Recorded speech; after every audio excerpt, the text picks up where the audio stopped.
Jim Parsons and Matt Bomer star in Broadway's current revival of The Boys in the Band. Show me a happy homosexual, and I'll show you a gay corpse, a swanning Catholic with maxed out credit cards and a snazzy Manhattan apartment sneers in The Boys in the Band, a play that has done little but sour since 1968, when it premiered off-Broadway like a sizzling cherry bomb.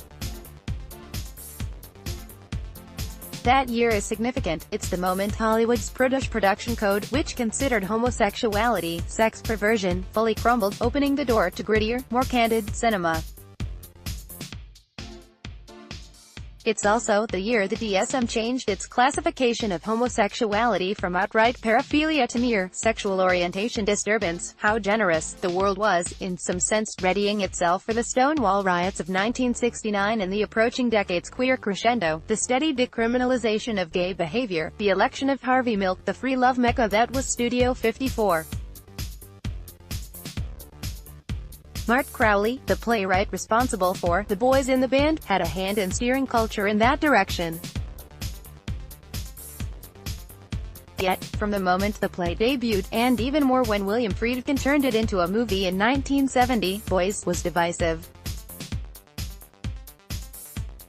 On the one hand, gay visibility made headway on the national stage. On the other, it did so via a stereotypical portrait whose self-loathing characters became a sad generational touchstone. The tragicomedy's central band, 8 gay men, including a hired hustler, and one maybe straight interloper gathering to celebrate their friend Harold's 32nd birthday, comprises a treasury of show-offs forever one-upping each other with biting quips and clawing jabs. Alcohol flows, blood spills, resentments emerge. This, according to Crowley's writing, is what cosmopolitan gay companionship looked like in the pre-internet era, dipped in vinegar and flecked with the antipathy of Edward Albee's Who's Afraid of Virginia Woolf.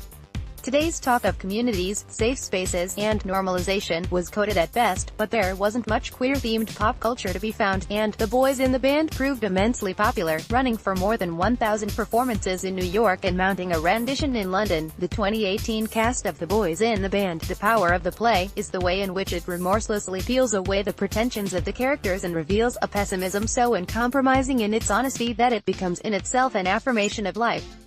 New York Times theater critic Clive Barnes wrote in his 1968 review, while nonetheless noting that the frightening self-pity is laid on too thick at times, reviews for Friedkin's faithful screen adaptation, while generally favorable, were split on the impact of its portrayals.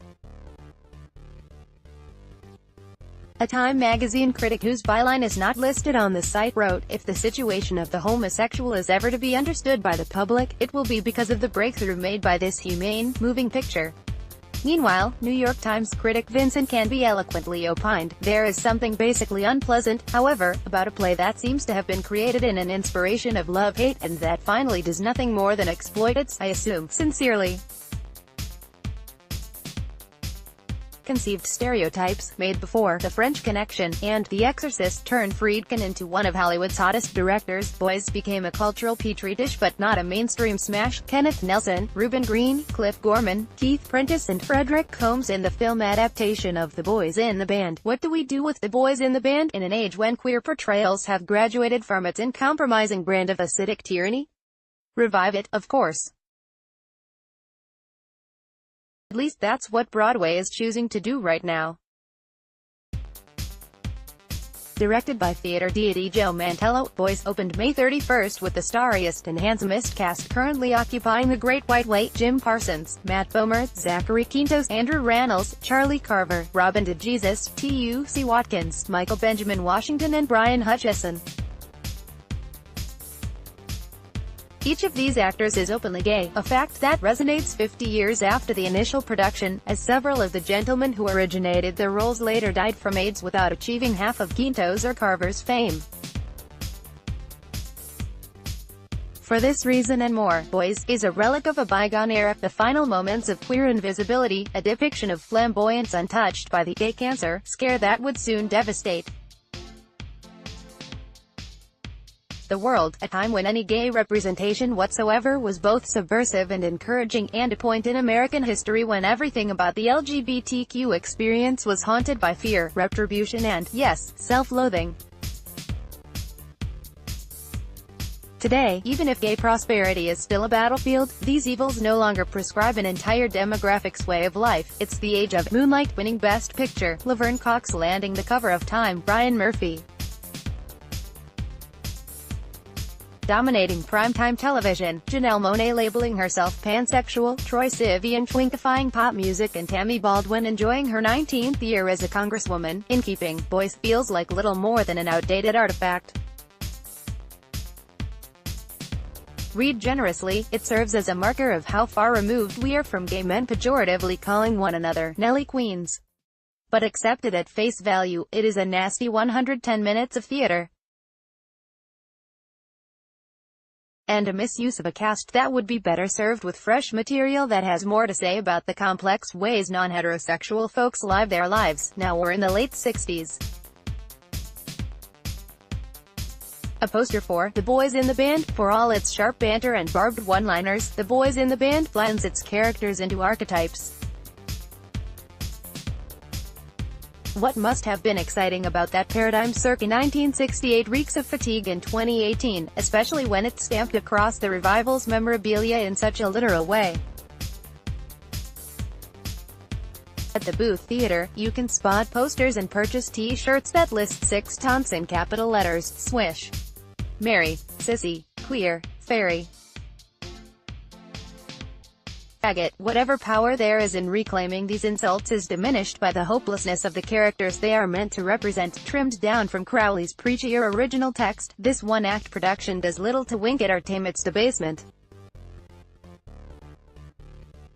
As booze and blunts dampen the Friends' joviality, the party's host, Michael Parsons, suggests a game. Everyone must call the one person he truly loves and confess his feelings, knowing they are likely to be unrequited. Michael keeps score. The winner will inevitably be the participant who most embarrasses himself, the lightweight reduced to a daze of bitter tears. It's in this activity that the group is forced to reckon with just how lonely their individual lives are, how hard it is to find anything resembling a soulmate, and, most crushingly, the fickleness of the support they receive from their so-called friends. A barrage of insults follows. Michael hurls the N-word at the show's only black character, and the religion, promiscuity and luxury goods to which these men sometimes cling becomes an existential critique. By the end, we are left with one cheap glimmer of hope. Harold Quintos, an old-school stereotype of a tart-tongued princess who disguises his ugly appearance with fabulous clothes, turns to Michael on his way out, promising to call him tomorrow. That is the play's definition of community. Havoc will be wreaked by night, but everyone will pretend to be chummy, more or less, come morning.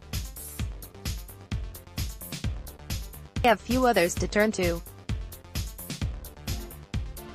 The cycle is unbreakable, and that's where The Boys in the Band trips over its own complicated feet. Self-doubt is bred into queers from the moment their identities half-crystallize. What that looked like in the 1960s is still relevant today, because the mantras with which these characters exist haven't completely faded from our collective consciousness. But Boys wants to have it both ways. It tries to be Virginia Woolf, and look Ajax Fall.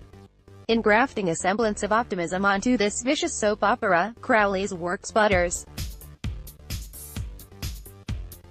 It fails to convince us that these fellas need each other, that their lives in the big city aren't anesthetized by parties and glitter, that this potboiler serves much purpose beyond letting the audience pant.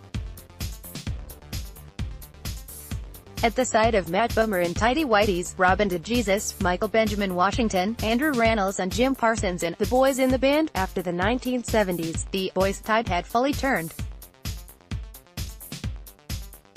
In his influential 1980 book The Celluloid Closet, the gay film historian Vito Russo called Friedkin's movie the most potent argument for gay liberation ever offered in a popular art form, more of a plea for social progress than a compliment of the art. When the play was revived off-Broadway in 1981, New York Times theater critic Alvin Klein declared it as psychologically passé as it is dramatically dated, and challenged its maudlin self-indulgence. Several years before queerness exploded on screen and on stage, Boys was already a faux pas. When it returned again in 1996, New York Times critic Ben Brantley had a measured reaction to its bitchy insult humor, but arraigned it as a creaky piece of craftsmanship, neatly tailored to a fault and far too intent on explaining itself. Reviewing 2018's rendition, Brantley's words are harsher. This real-time drama only rarely seems to be happening in real time, with real feelings. Had to strain to imagine the boys of Voice were a blood-bound clan, better known to one another than their natural-born families were. And without that illusion of chosen consanguinity, the expositional creakiness of Mr. Crowley's script is laid unflatteringly bare. Leaving the theater last weekend, I thought of the many hopeful endings that queer stories of late have told: the ham-fisted romance in Love, Simon, the bittersweet joy of Call Me By Your Name, the final reunion in Carol, the eroticism of Blue Is the Warmest Color, the everydayness of The Kids Are Alright, the sweet self-discovery of Dear White People, the youthful sensuality of Riverdale, the spectrum of sexuality on Sense8, the genuine community building on Orange Is the New Black. By no means is Happily Ever After the only option for queer characters, but works that revel in pessimism need to say something tactile about such despair. In fact, one of my favorite pieces of recent queer pop culture distinctly lacked the positivity we yearn for. Earlier this year, the assassination of Johnny Versace, American Crime Story, opened and closed with gay spree killer Andrew Cunanan murdering the titular gay designer, a Ryan Murphy endeavor through and through. The FX show was coated in darkness, a far cry from any of the upbeat portrayals we've demanded in the years since LGBTQ characters were routinely punished or villainized. And yet there was a catharsis to the series that The Boys in the Band lacks. Versace offered a painful and detailed reminder of what self-loathing can do to a person, and to a community. It showed more than vodka tumblers and confetti scraps strewn across a sassy man's expensive living room. Versace has a poetry that Boys does not, largely because it never reduces Cunanan or anyone who orbits him to a caricature. In juxtaposing Cunanan and Versace's disparate work ethics and quests for fame, Murphy created a textured dynamic. Behind every performative gesture lurked a deeper tragedy, indicting the malevolent strictures that turned Cunanan into a ladder-climbing con artist incapable of loving himself or others. The Boys in the Band, on the other hand, barely lets the audience in on these guys' interiority outside the chambers at which they gather. By the time it asks us to rip ourselves open alongside them, Crowley's intentions remain unclear. To revel in so much rancor, an American theater tradition as old as Broadway itself, is to wonder why, in 2018, this is the memento worth excavating. Surely we'd found more to say about the agony and ecstasy of the gay experience.